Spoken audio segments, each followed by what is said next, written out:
who is that? Your agent? And I said, no, my girlfriend. Okay, 50 a night. He had to just go with it.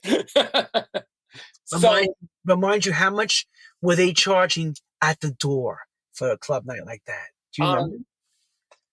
I think he was charging 10, I believe. Right. So you have 2,000 people in there. Okay, no, you're talking about the round table. But yeah, Les Jardins had maybe 800 people. Okay, 16,000.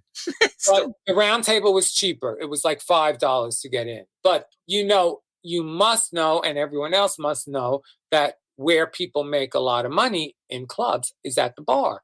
They make a fortune. I mean, liquor, a drink of an alcoholic drink, literally costs them less than $1, and you're paying $20 for it. So that's where they make their big profit margin. But for us at the gallery, we had nothing but that door cover to make things happen. And we wanted to charge as little as possible because we were into people hearing that music and spreading the love. So that brings me to building the first gallery, where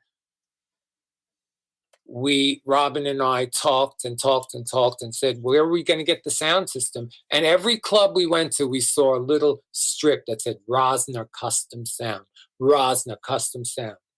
And then it was Christmas, and we were just at Rockefeller Center, and we rented ice skates, and we went around the states. We're very, very reasonable. And we come back to give our ice skates back, and I'm looking at the stack of amps, and there it is, Rosner Custom Sound. And then I said to Robin, it's a sign. It's a sign, because we were talking about it all the time. Who's going to do our sound system? And so Rosner walks in, he looks at the place, and he said, I'll send you an estimate. And remember, we have $10,000, right? $6,800 for the sound system. And my brother, we can't do it here. And Robin and I convinced him that sound was the most important thing that was going to happen in that room, because people were coming to dance, so to hear new music. So why wouldn't it make sense to put your biggest capital behind the thing that's going to draw people there, the sound system? Right. And that's why I guess you show everybody through sound. There's no reason else, And I mean, in the first article of the sound system, $6,500 ended up being a $20,000 sound system very quickly, because I was like, let's get another speaker. Let's make 4 corners. Let's build bass horns. Let's have a crossover. Let's get tweeter arrays. We started with 3 Altec Lansing A7s.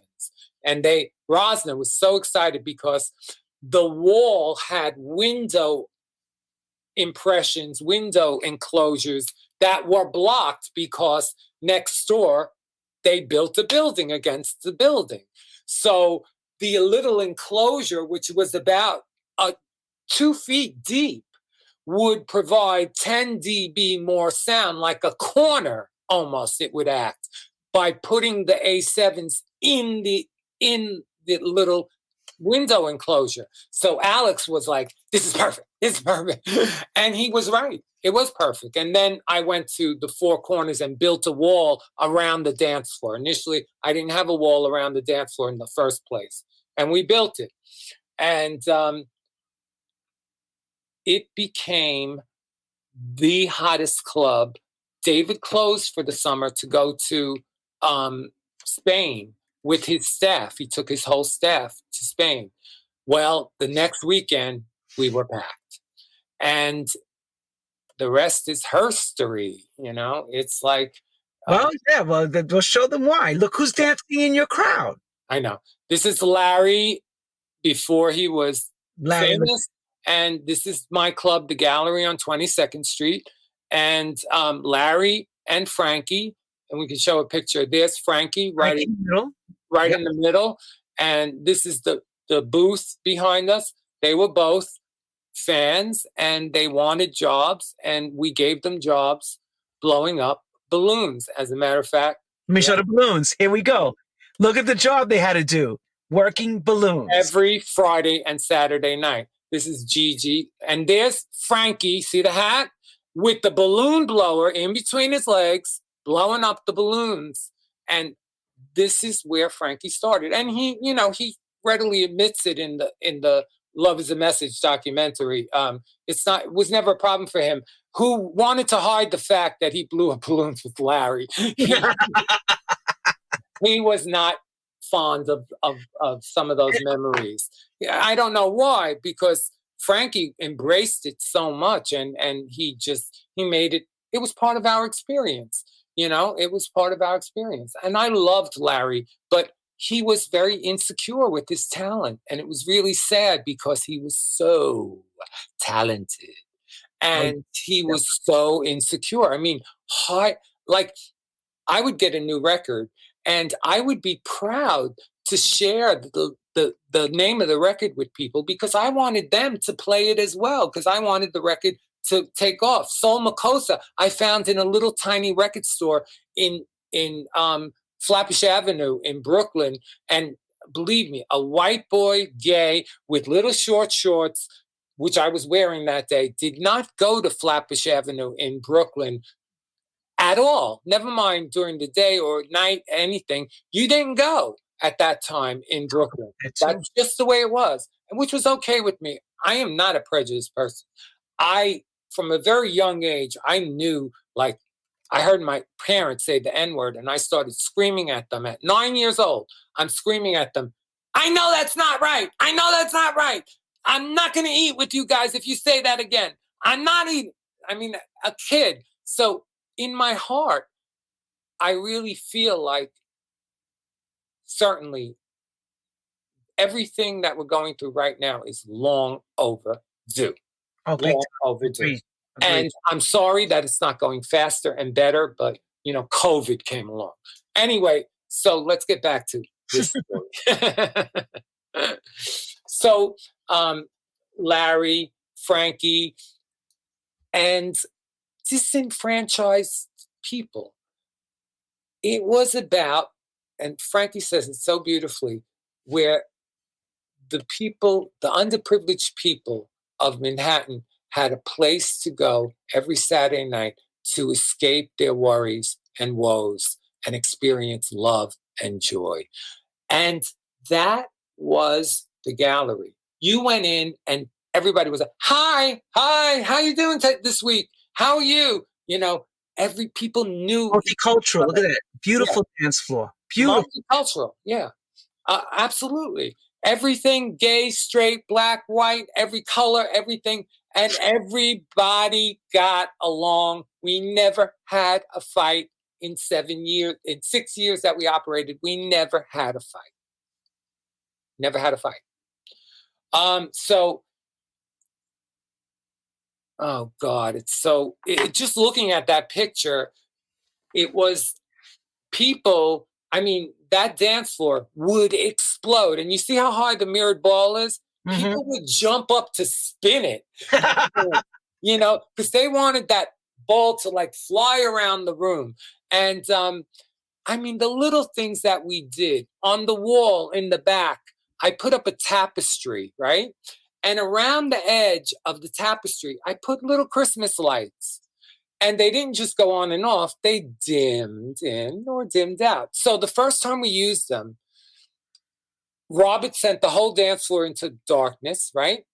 And there's just people in darkness. All of a sudden, the tapestry starts glowing around the edges. People started losing their minds. It was an incredible reaction. It doesn't have to be expensive.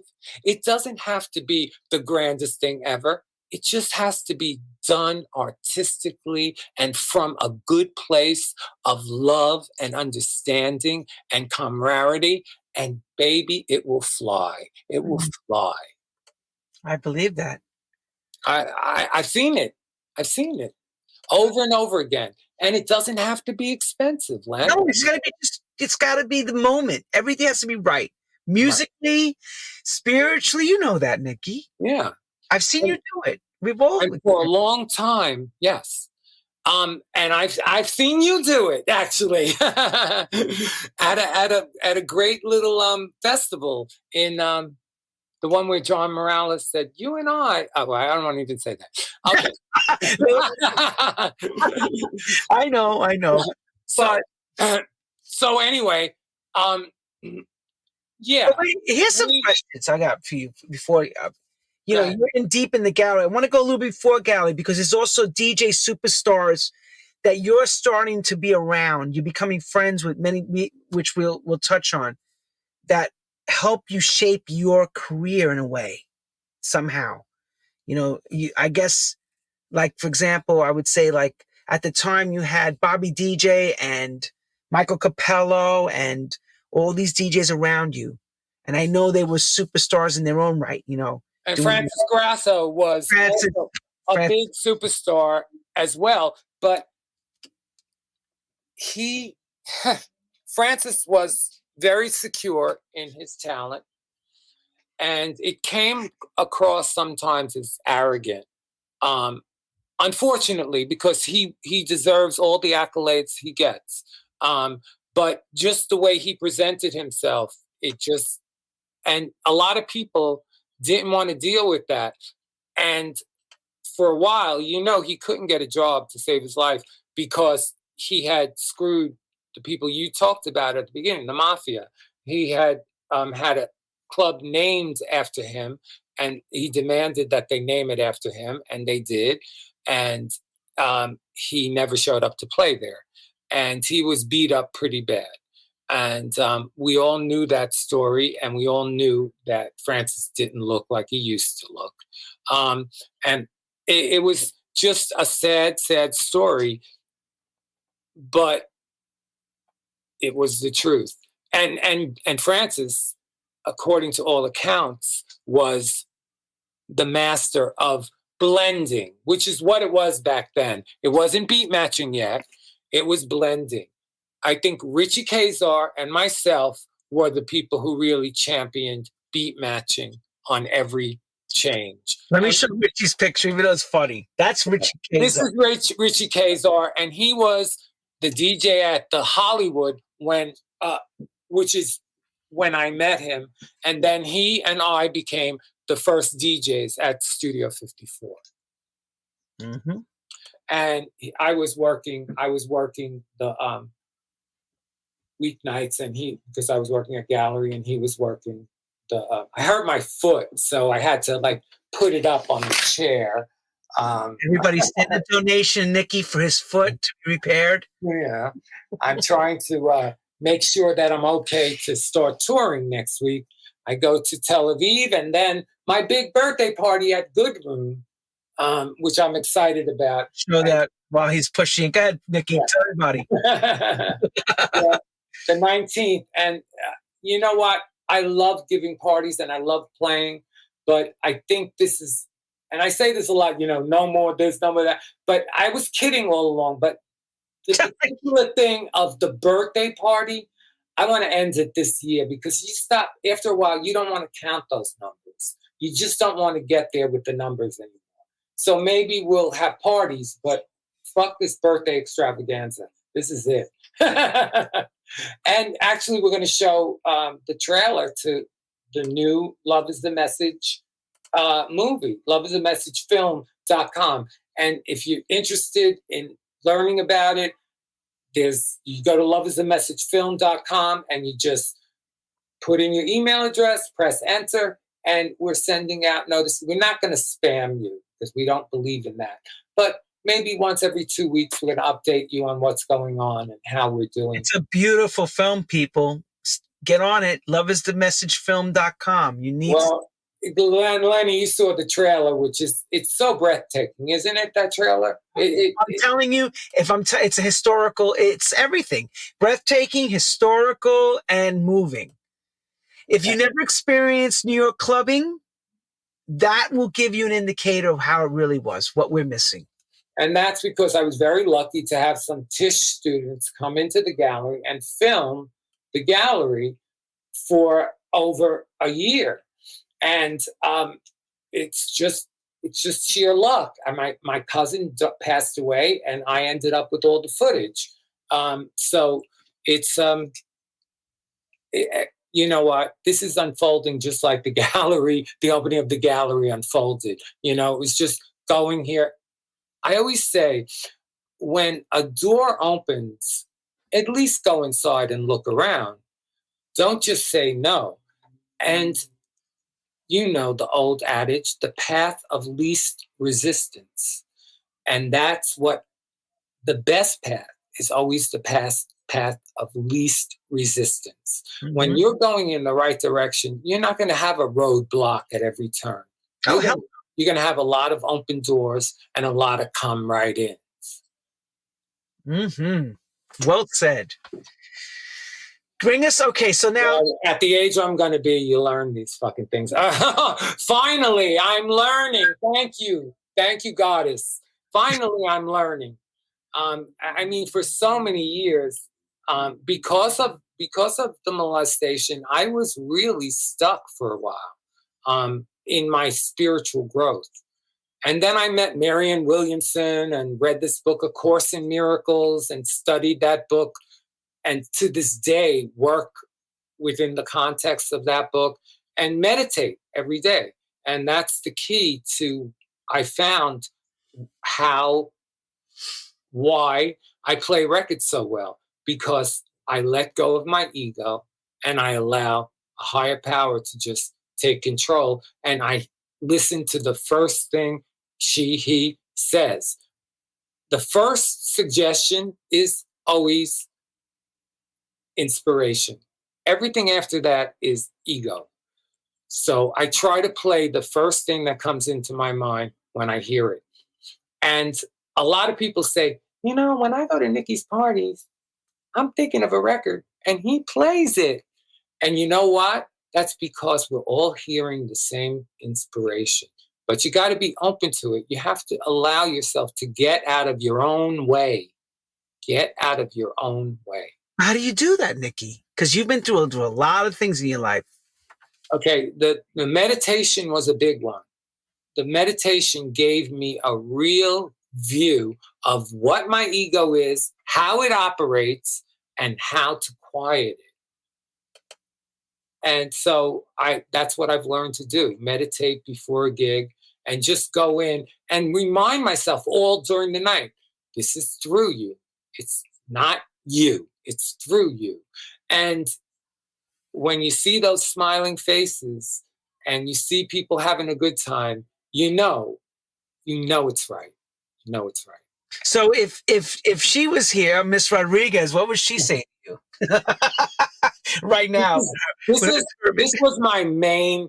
Now, although I was like Michael Capella was the DJ I looked up to most. It wasn't David Mancuso. That's Michael Capella. There's Michael Capella. There's David Mancuso in the background. This is the loft at 99 Prince Street, which is not the first loft. The first loft was on Broadway, at 647 Broadway, Broadway and Bleecker. I actually moved into an apartment building around the corner from the loft because I wanted to be nearby, because every Saturday night I went. So that's how obsessed I was with the loft. But David really created atmosphere. I mean, Mancuso. He created... Hang on, let me go to Mancuso. Now, there he is. Mancuso created atmosphere. He didn't really play records, whereas DJing is kind of another art. Capella was masterful at it, and he learned from Grasso, Francis Grasso. And again, he was that kind of person who was able to let the inspiration in without giving into his ego. Whereas Rodriguez was more about the ego when he played. But if Rodriguez was alive today, he would be the most famous stand-up comedian you ever knew, because he was so funny that looking at him, you would laugh sometimes. And he really had a one-liner for everything. As a matter of fact, he worked at the Continental Baths when Midler was coming up. And he's the one who kept saying, fuck them if they can't take a joke. Fuck them if they can't take a joke. And Bette Midler started saying that. And it became a thing. I mean, a lot of my friends were were saying those things that became like a monumental thing in society, you know, in the kind of zeitgeist of the latest fads. Larry was the cap sleeves T-shirt. Now that was a thing I wanted to say about the first gallery. It became a fashion designer watering hole. It was like Calvin. It was very famous from back then. Was, oh God, please, not now. Not now. You're letting me blank out on the name. Okay. He won the Cody, and he won the Cody that year. He was in this new movie about Halston when they went to that thing in Paris. Did you see that thing about, not the movie, but the episodic thing? Yeah. Ewan McGregor, who played Halston. Mm-hmm. Exactly. But one of the designers was in that Paris thing. He was one of them. And he's still around today. Anyway, he used to come every Saturday night. Remember, he said, Fernando, take them home, because he had a limousine. So he always used to say, when I went out with him, Fernando, take them home, and he'd get out of the car. Stephen Burrows. Burrows. I remember Larry loved his clothes. Mm-hmm. That's right. Remember, I mean, because they were friends from the gallery. Right. Larry, if you show that picture, you see this cap sleeve T-shirt? Yeah. That was Larry's claim to fame. He made this shirt. He made the shirt? He made the shirt. Well, maybe it was a T-shirt, and he lifted the sleeves and made it capped like that. Trimmed it. And listen to this story. So we're at the old gallery, you know, hanging out together. We became lovers for a brief period, but he was like, we were best friends, no doubt about it.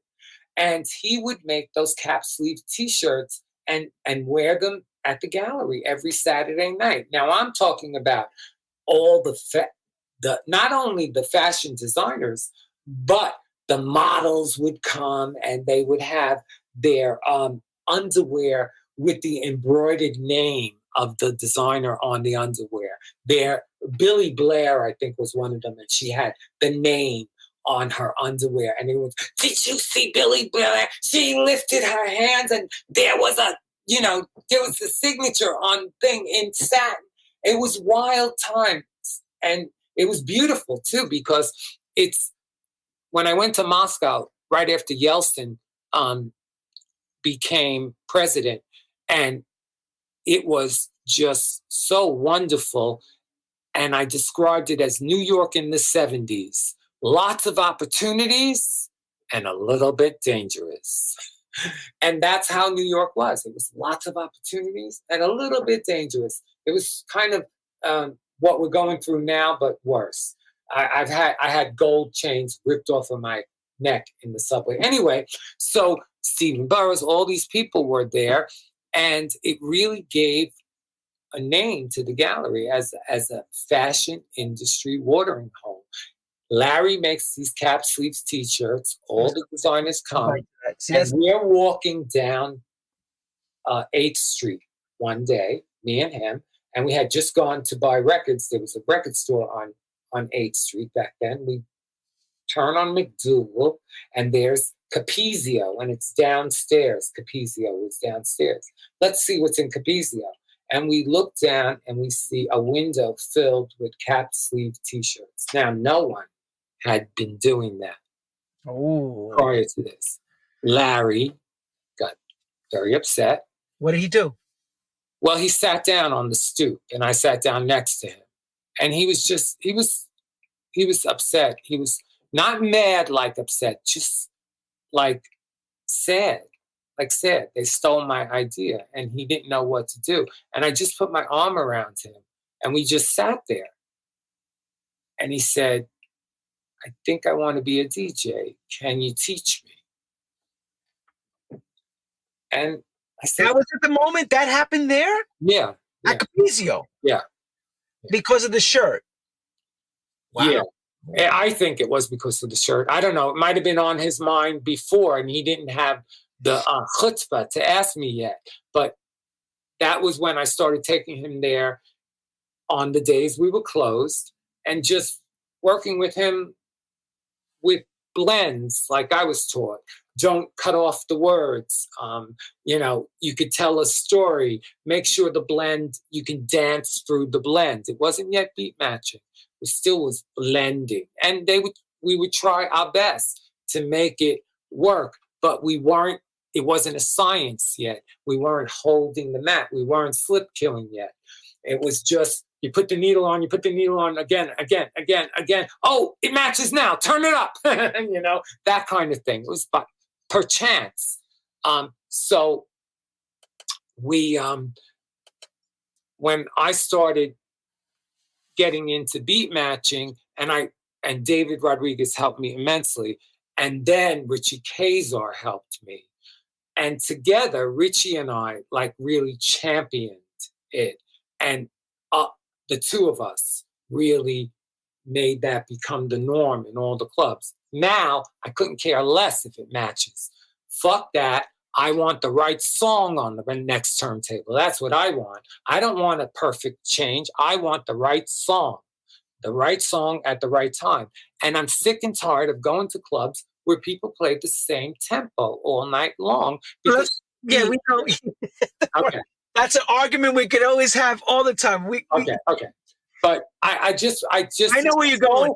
The whole industry needs to move their thinking forward on blending and beat matching. You don't have to match every record. You need to play the right song and change the tempo once in a while. So let me say this then. I'm going to show a picture of when you guys shared an apartment together, okay? I know from Tom telling me one night Tom Moulton took someone to see David at Limelight. And he played Make Yours Happy Home 10 times. And Rain. They kept saying to him, play Rain, play the thunder. And he played 10 minutes of a clapping thunder. Yeah. 10 minutes. And then they were like... That was Sonic Seasonings. It was by Walter Carlos, but now it's Wendy Carlos. So here's the thing. That's what he's talking about. Making drama and feeling. Right. Exactly. Drama, nobody understands that unless you experienced it. Nobody understands that. Right. And they don't understand how to recreate it. And it's not about recreating it. It's about finding your own way to express it. It doesn't have to be recreated like we did it. Find your own way to express that kind of moment with drama, with feelings. I did a mix one night, and this was kind of recently. A record was playing, and there was an extended horn, and I can't remember what it was, but there was an extended horn, and it reminded me exactly of an extended horn in a whole different record at a different tempo. I matched it on the horn, and the record changed on the horn. It matched. And people went, whoa, right in front of the booth. They all went, whoa. And that's what I'm talking about. I'm talking about finding creative ways to do mixes rather than just fall on the floor. And I'm bored to death.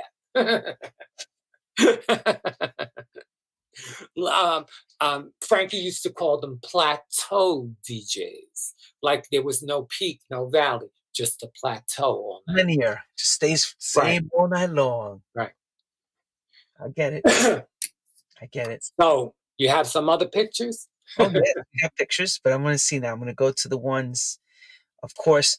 I read recently in one of your things about this one. I'm going to put the ticket up first because the story is going to get real. Right. You talked about this damn Diana Ross thing. Okay, this is not the actual. That was at Forest Hills Stadium, but I could talk about that night too because that was something as well. This is when she was promoting the Nile Rodgers album, but before that, I had really been instrumental in Love Hangover happening. I mean, Frankie says it in his interview. Oh, the first night you got Love Hangover, you must have played it 10 times. And that's what we did back then. It was like we were the radio because the radio wasn't doing what we were doing. And the radio, what does it do when it wants to break a record? It puts it on heavy rotation, right? Over and over. Right. And that's what we did. But it was because we loved the record. I mean, I must have played it 10 times, Frankie, and Frankie said this. And at the end, they were screaming for you to play it again. And I picked up the needle, because I only had one copy, and put it on right from the slow part in the beginning. So I went to this concert at the Palace, which the big billboard was the cover of that album, that Love Hangover album, the black and white album. And we were outside, right? And we had a group of us. We had a whole row. And showed a picture of all of us outside. Rodriguez was there. Let me find that picture. Give me one second. And I'm there. My friend here we go. there, Mela. All of us, all the people behind us, we had 11 people, right? And we wanted to hear Surrender because that was the first song that we became enamored with Ross by as a solo performer, that we were just crazy about that. And when I came out, that was the gay national anthem, I used to call it. This is my friend Mel. I'm going to see her soon. Anyway, so we had this sign. We made it up. I made it up. And we each had a letter. And we were about 12 rows back on the aisle at the Palace. And we had the whole row. And there was a lull. And I said, now. And we all picked up our letters. And she goes, what's that? What's that? Sing Surrender. Do you know how old that record is? And Rodriguez, in classic form, goes, want the release date? Classic Rodriguez. And she says, well, we don't have the music to that, but if you come back another night, I'll do it for you. And Rodriguez, classic form, you paying for the ticket? Classic Rodriguez. So then she does Love Hangover and she fucking walks off the stage for the groove, for the part that we all played it from, you know, dun, dun, dun. Yeah. Ding, ding, ding, ding, ding, ding. Over. Yeah, good night, everyone. Right. And then everybody would go crazy and she would be going, I don't want your love. We wanted to hear her do all those improvs because I had like made little, you know, places where I brought the bass down during it, brought the bass back up and made it real exciting. And she just walks off the stage to change her costume and the band plays the song. We were pissed. And it just showed me how out of touch she was with her audience. And then the ultimate was the Forest Hills Tennis Stadium several years later. And we would catch every one of her shows. And I described one at Radio City Music Hall where she walked out of the screen singing Ain't No Mountain High Enough. And me and my friend Lewis were right there in the aisle screaming at her so much. At the end, we kept going, 1, 2, 3. Diana! And she heard us very clearly, honey, that she didn't know what to do. She's looking at us. She starts ripping the beads from the long sleeves that were hanging and throwing them to us. Really? Yeah, swear to God. Swear to God. To go home. She wanted you bitches out of there, right? She wanted us to go home, right. And then, so we go to Forest Hills Tennis Stadium, and what's out? The new Nile Rodgers, Diana Ross song. Coming out. What are we playing? What are we playing in the club? At that time? Mm-hmm. That's I'm Coming Out. Right. And what's the other song on it? Oh, God, I can't think of it. Upside Down, right? Yeah, Upside Down, I'm Coming Out, right? Okay. So Upside Down's on the radio, but every fucking club is playing I'm Coming Out. Coming Out, I remember. Every fucking club. So she comes out, she does her whole show, classics, Ross, oh, put your hands up, reach out and touch, and look at waving. And the first time she did that was when I saw her at Radio City, and she was there at the Newport Jazz Festival to do her whole Billie Holiday shtick. And she did every song from that album. And we were blown away. And then she did Reach Out and Touch. And we were right in front. And she said, turn around and look at this. And we looked and we saw the 4 balconies with people all with their hands in the air. Now, this was the first time, but by the time we got to Forest Hills, it was the 10th time. So we're there and we reach out and touch. Good night, everybody. Good night, everybody. She had sang Upside Down. She didn't sing I'm Coming Out. Right, again. Did not sing it, was walking off. The whole tennis stadium. Boo! She stops in her tracks. What? What's wrong? What's wrong? The whole tennis stadium. Sing I'm Coming Out. Oh, no. We're not prepared. How about if I do Upside Down again? No! The whole stadium. Sing I'm Coming Out. She finally gets the music out, has to hold it on the floor because it's windy and blowing and the music is blowing, and she sings the song and leaves. But again, how out of touch did you have to be not to know that was the song? And now this tells me it wasn't her favorite song, but okay, she embraced it. You know, it became her favorite song, and rightfully so. It said something to us. You know, it said something about everything that was happening in our lives. So it was important. It was important to us. Well, at the same time, I'm going to go back to the 70s for a minute. You know, and gave me some other pictures too. I'm going to bring up in a second. And I want to show this to everybody, how DJs hung out, had affairs and stuff that were going on, you know, because a lot of gay. You want me to talk about that? Sure. Okay. You comfortable?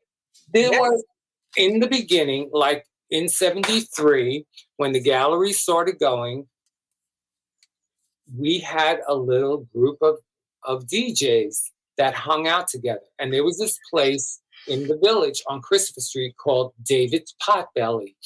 And they served every kind of omelet you could ever want. As a matter of fact, they always said, we have 101 kinds of omelet. Anyway, we loved the waitress there. And every time when Le Jardin closed at 4 a.m., we would go down there and have an omelet. And who would walk in from the limelight?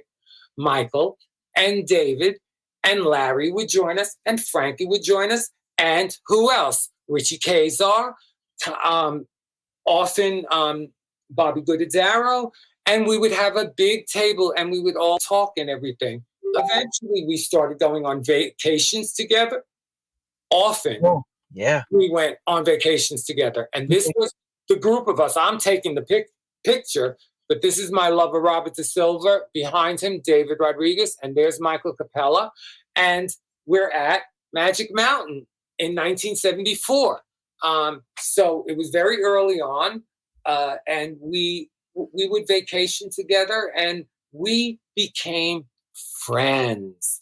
And what happened was a sharing of music, a sharing of ideas, and it helped the whole thing move forward very quickly until it, you know, until the record companies got a hold of it and said, "Ooh, it's making money. Let's name it disco," you know. But before that, we really didn't have that word going around. It was like, we're going to the party, we're going to the club. No one ever said we're going to the disco. It was not. But in 75, that all changed, and especially with Billboard's disco convention, which I was a speaker at several times. And the thing about the record companies was, it's like, brand it, name it, make money from it.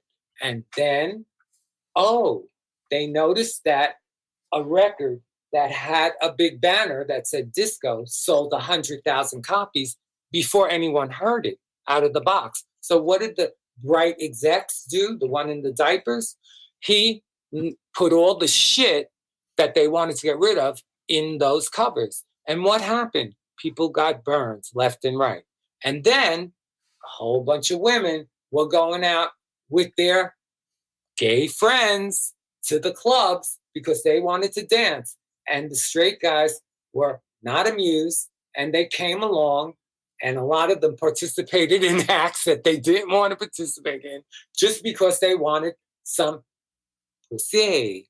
And right, I understood it. And it was fine. It was all beautiful. It was all wonderful. But there was a resentment growing there. And then Studio 54. You can get in, you can't. You can get in, you can't. And thousands of people every night, year after year. Disco is dead. How that happened? Look at the building blocks that it had. Look at those building blocks. Cheating everyone out of their records, their favorite music, giving people a hard time to get into a club that they really wanted to go to because you advertised it every day with pictorials in the middle of the daily news every day. And then a lot of straight guys who were tired of following their girls to the clubs, and thus Kaminsky Park. And disco is dead. And let's burn this big pile of disco records. But you know what? It wasn't disco records. It was R&B records. Because that's what we were playing back then. Not disco. We were playing R&B. Danceable R&B, we used to say. Danceable R&B. And here's how we saw it, okay, from the other side. So the best sound systems were all the gay clubs. The best music was all the gay clubs. That's how we saw it coming up. Even in the 80s, it was the same way. The best sound, the owners cared about the sound. They cared about the DJ. They cared about everything that went into, because the music was the center of attraction. Post later on, what went on with the commercialization of 54 and all those clubs that post after that became, you know. So I'm going to then ask you this. How important is your position in the road to what came after you? So in other words, Steve is around you, Steve Rubell's around you. Okay, so I meant to tell everybody who's around you. Please, you know. Okay, I met Steve when he opened his first club, Enchanted Gardens, which was on the Douglaston Golf Course in Long Island.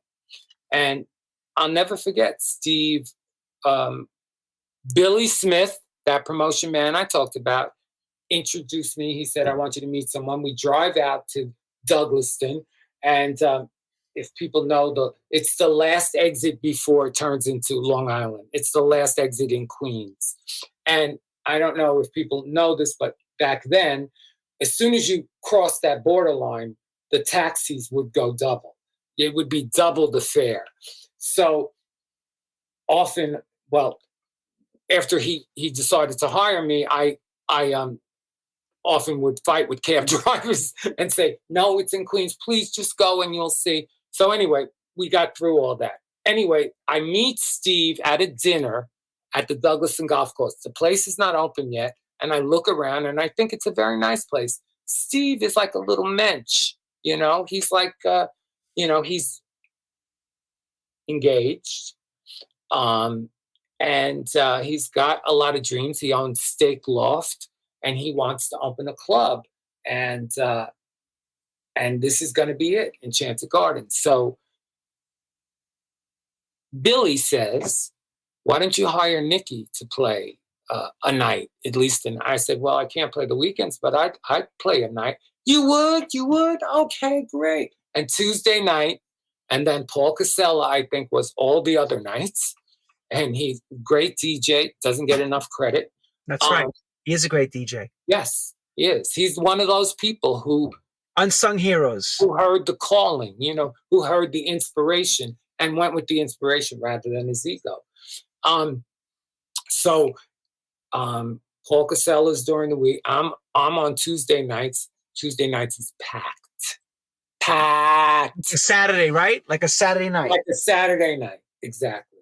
And Steve comes up to me one night, and I used to do a little Diana Ross medley, like a Supremes medley, like all the old songs, like The Composer of the Song, Love Child.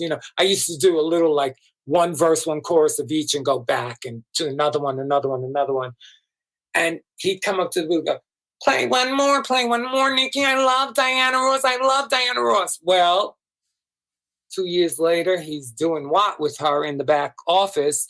That could really change you very quickly. So I'm there one night in Enchanted Gardens, and I just had enough. I was just like traveling out there all the time. And Ian came up to me and he said, Nicky, what is it? What is it? And I said, I just have had enough. It's like a year and a half, and I just don't want to travel here anymore. And he said, I understand that. And I'll never forget, I said to him and Stevie, if you ever open a club in the city, let me know.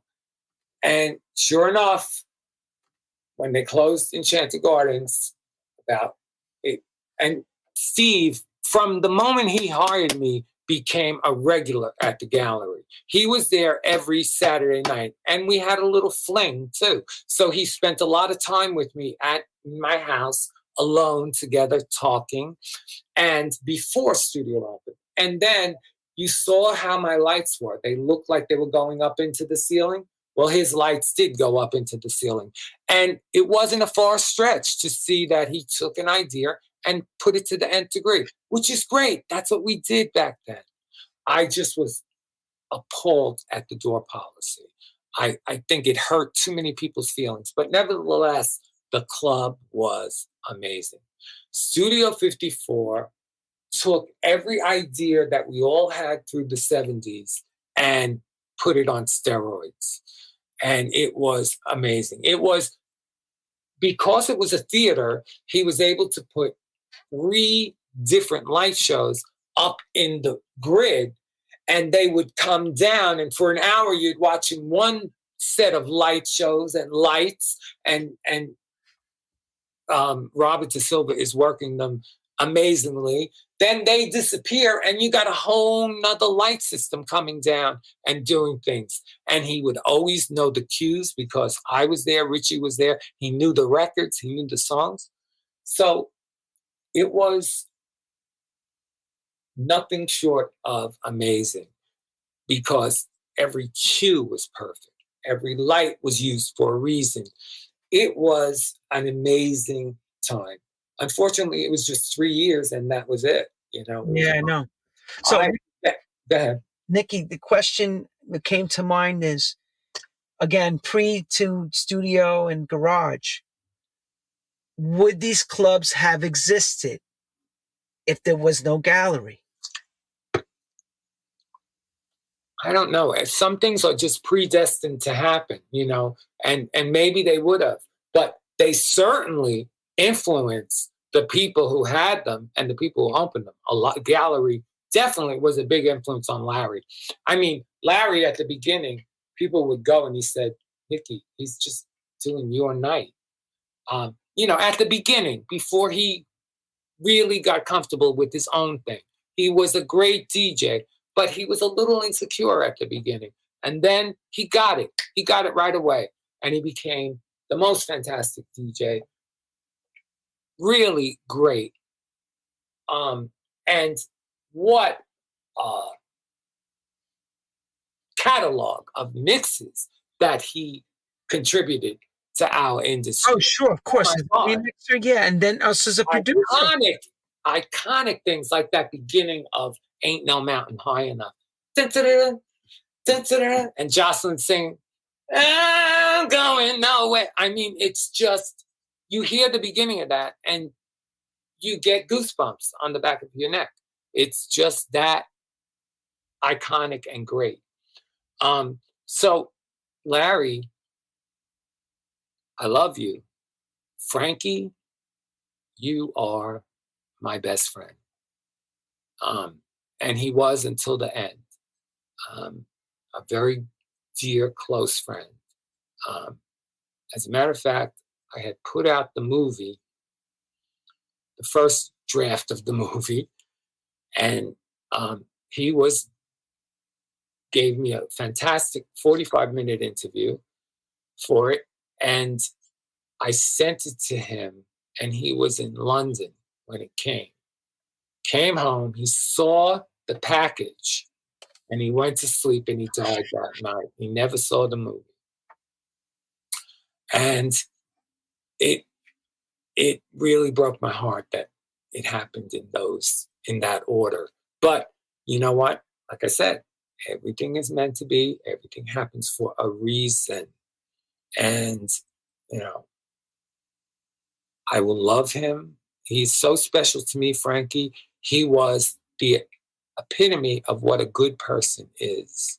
He lived a life of really a wonderful human being. Oh, yeah. Agreed.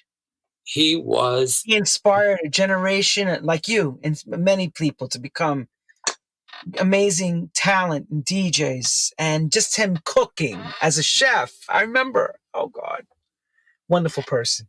Yeah, he was like you said, a wonderful person. Teddy bear. Yeah, he would not, like, if you were walking and you said, Frankie, he wouldn't keep walking. He would stop and talk to you, not just a cursory, hi, how you doing? But a real, how are you today? A real interest. A great human being. Okay, Nicky, here's the real quick question, because this is the parts we don't really get to hear. What made you stop playing records in those years? Like, what was, what made you stop? So I played a lot of weekday nights, but I played every Saturday night from 1971 to 1981.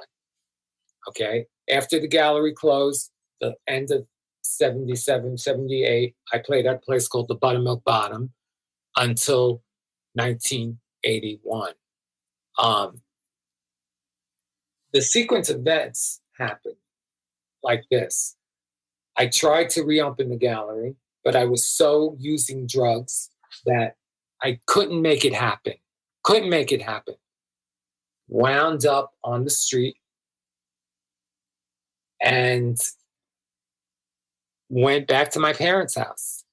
And they basically said to me, if you want to come in, you can, but you need to go to this drug treatment program. And I did. I didn't stay sober, but it planted a seed. And then AIDS started coming out all around us. And I realized that I had to get clean. And I went to a brand new thing in New York, just 2 meetings a week called, I'll say it, NA. So I went through that and stayed in for a lot of years. And then David Rodriguez got sick. And I started losing it. And I started going to a thing called a healing circle, which was like self-healing and pushed by Louise Hay. And it was so hard for all of us, especially gay men, because people were dropping daily. We would go to the hospital and within a month or two, the person was gone. So I started going to this healing circle, called up a friend of mine that I knew from the 12-step program to tell them, well, why don't you bring like one of these healing circles to Daytop or Samaritan Village, whatever it was. And they said, it's a little too progressive for us, but why don't you come and interview as a counselor? You're sober, what? At the time, 2 years, I think. And she said, that's enough. And they had this line open. And remember what I said about God, if the door opens and go around, look around. And that's exactly what my sponsor said to me when I called him that night. He said, go in and look around. They hired me as a counselor. But what happened in that agency was that no one wanted to be in a room with people who were HIV positive and have a counseling session. No one wanted to be in a group with HIV positive people because they didn't know. This is 1973, 74. So people are all freaking out, and I'm not scared. And I say, because I know it's sexually transmitted by then. I knew what was going on the gay community was at the forefront of discovering what was going on. You sure is that early? It's 73? I thought it was a little bit No, late. I'm sorry. I said 83. I was going to say 73. You were in the height of your career. 73. Like, no way. I was like, wait a minute, you're in the height of your career. That's not where that's going. No. I'm so sorry. No, it's okay. 83, 84. Thank you for correcting me, Lenny. So 83, 84, and Rodriguez dies. Now I'm on a mission. How long did he have it? Did you guys find out he had HIV? How long did he live with it? 3 years. About 3 years. Because the medication was so rough Okay. on. So what happened was, finally AZT comes out and they start giving it to people who are totally healthy, thinking that it's going to help them, but it shortens their life because the toxicity from AZT was so high, and the benefit was only good when you were really far gone and needed an extra 2 years, when people had very low T cells. So I started advocating with people. Do not take AZT if your T cells are high. Don't even go there. If your T cells are above 400, you're fine. Go take some vitamins. And then I started to do little studies on clients of mine, because I had all the HIV people in. What are you taking? I'm taking vitamin C, algae, and this thing. And I would take a little chart that I made up of all the important things to watch for for an HIV person. And I would follow their results from taking alternative therapies. And I found certain things were working better than other things. And again, I walked down. Now I'm in the third agency in Help Project Samaritan, it's called. I went from Project Samaritan to Daytop to Help Project Samaritan, which was a nursing home for people, drug addicts with end-stage AIDS. And I walk down the hallway and I start gathering all this information, doing lectures at this place called the Manhattan Center for Living, and later on a thing called Friends Indeed, on these things that could help you. And I said to a lover at the time, I really want to tell people about this, but I want to write my life story. And he said, I don't know. How about writing a book about HIV? And he pointed to my lecture pads. And I walked down the hallway where I worked and said, I want to do a book. Does anyone know anyone? Does anyone know anyone? The head nurse gave me one phone number. That person told me how to write a proposal for a book. She edited it for me, and she gave me 3 agents to send it to. Overnight, one of the agents called and had a book deal within 3 months. Now, and No Time to Wait came out, which is, to this day, people stop me. You saved my life. You saved my life. And you know what that is to me? That's the most important thing that I've done. That's the most, not playing records. That's like a Grammy. That's like the greatest moment of your life, right? Right. Exactly. You can't shadow that. That's something that, because we did hear about that you were writing a book at that time. I remember hearing about that. And again, Nicky, this is the truth now, okay? When you went into that world, a lot of us thought either 2 things happened. You either died or you just went away. Nobody heard nothing about you until a phone call comes to you later, but you'll tell that phone call. I got sober. And so I went to the garage one night and I slipped. And so then I got sober again. And then I went to the garage a year and a half later and I slipped again. So I said, okay. Everyone, the parasite garage, as they call it. David Rodriguez again used to call it the parasite garage. The parasite garage. Yeah. And I love the garage. Come on, the garage was there was nothing better than that at that time. Yeah, nothing better. Nothing better than the garage. And so I realized that I had to stay away. I didn't know for how long or for what, but I always was listening to the radio, collecting music. Ooh, wouldn't that sound good on a big sound system? And then I moved to Virginia, where Robin, the first person who got me into all these clubs and got me into this facelift. And I started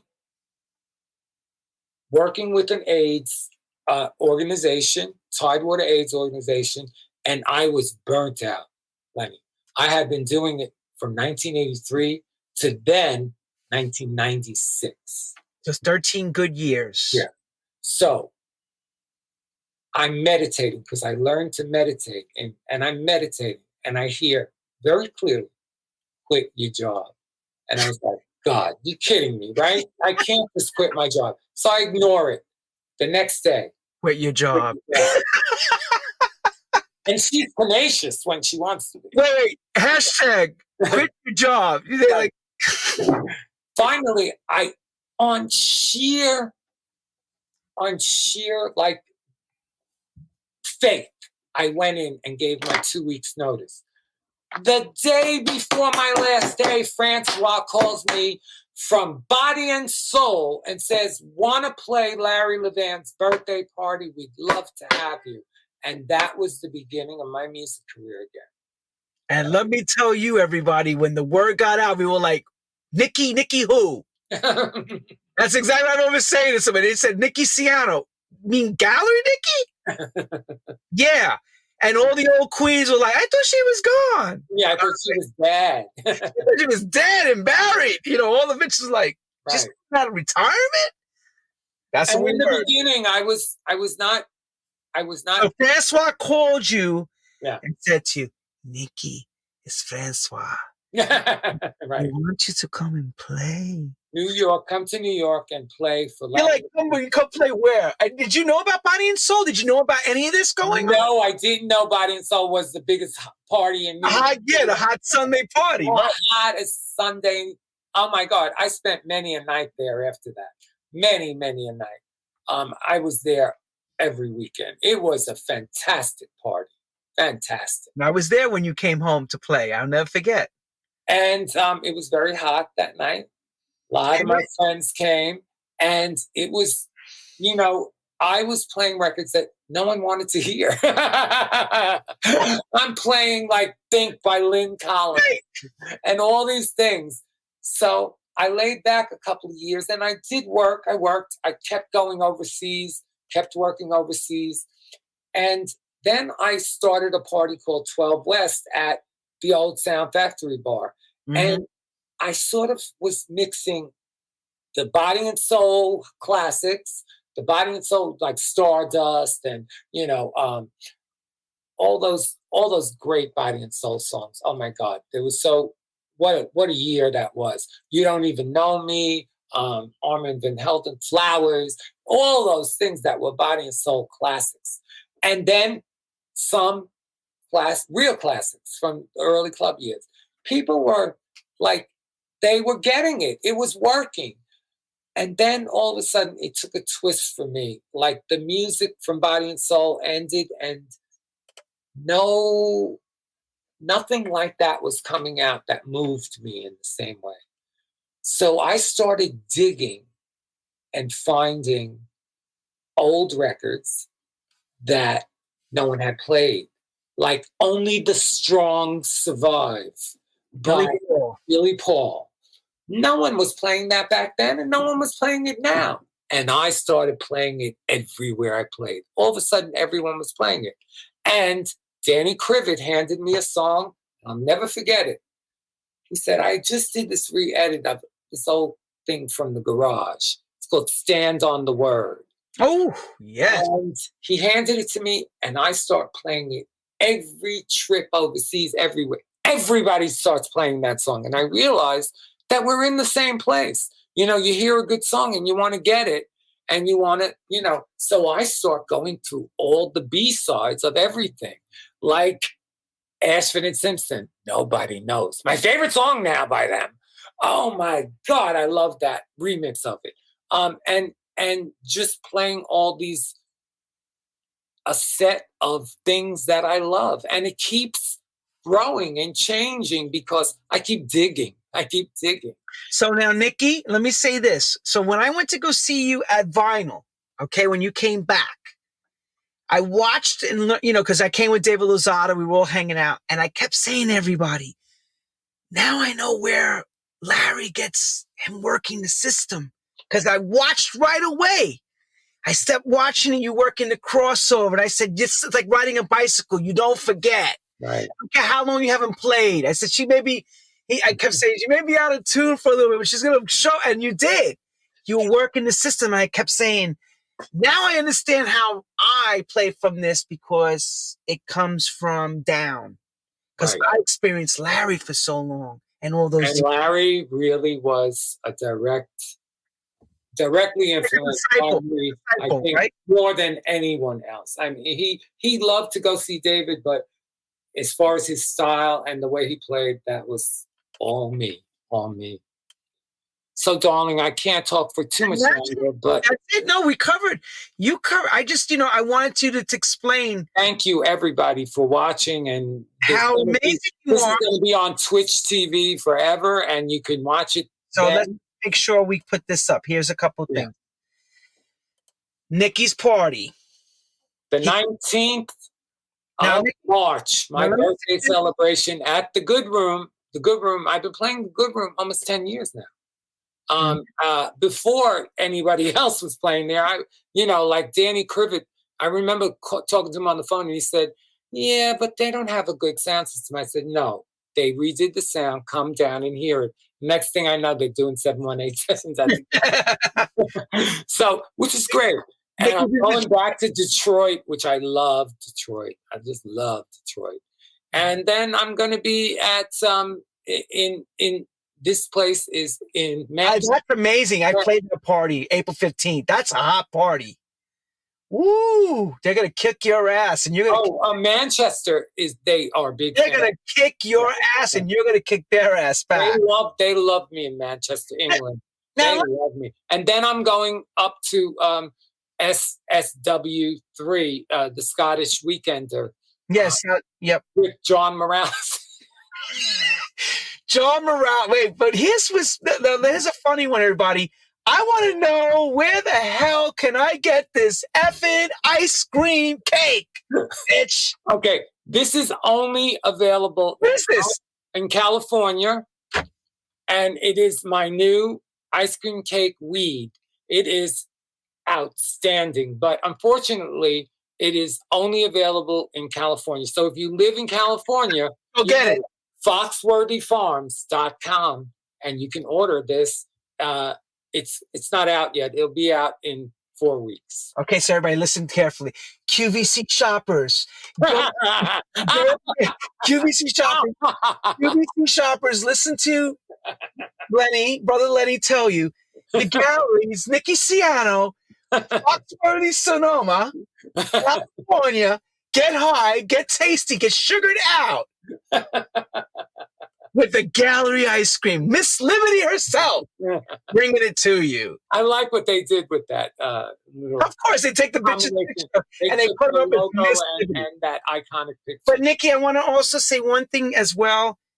You have shown and proven to a lot of people that resistance has been given to you and you overcome every part of it. You have shown that. And that is an applaud in itself. So we're going to keep resisting in you so that you can keep kicking our ass. Thank you. Just look, love is a message, the film. Keep your eyes on everything of what he's doing. Messagefilm.com. Just go up and sign up for the mailing list, please. There it is. And Nicky Siano, once again, may you last another 60 more years, 65 more years to give us as many new stories and new because another thing is, everyone, 1972 is 50 years when he started the gallery. 50 years. It's half a century. That's amazing. Thank you, man. To still be able to be here to say what it is. Thank God I was so young back then, because I would really be in deep shit right now. You wouldn't be with us. Yeah. Because Mancuso's no longer. I mean, he was older. He was older. And 10 years older than me, yeah.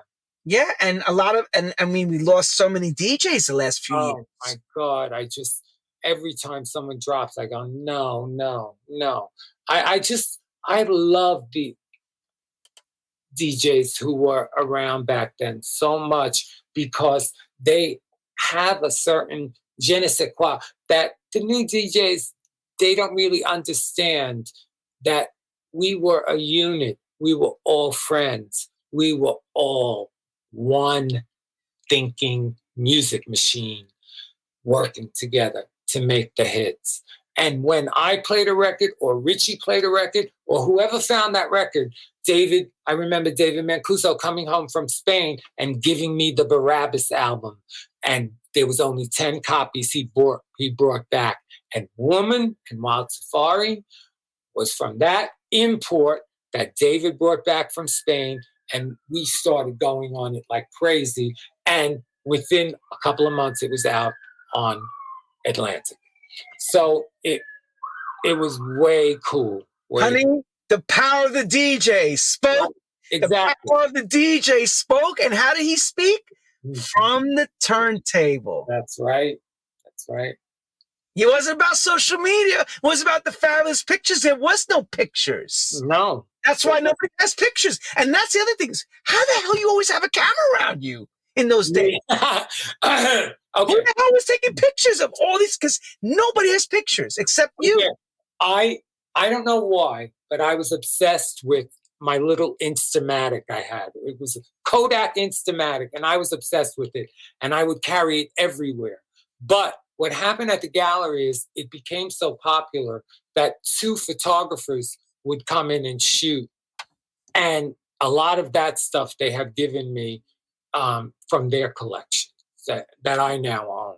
So, and there's a couple more like Brian Lantelm, who is a great photographer. He's got a lot of stuff historically. He used to take pictures at the gallery all the time. It's real unfortunate that we don't have stuff from the loft, from the first loft, or as good as the garage was. We don't have extensive photos or video from there because there wasn't video. It was mostly film, right? No.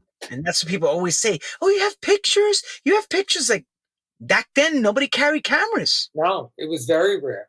Very rare. That's why I'm always laughing. You come out of nowhere, bam!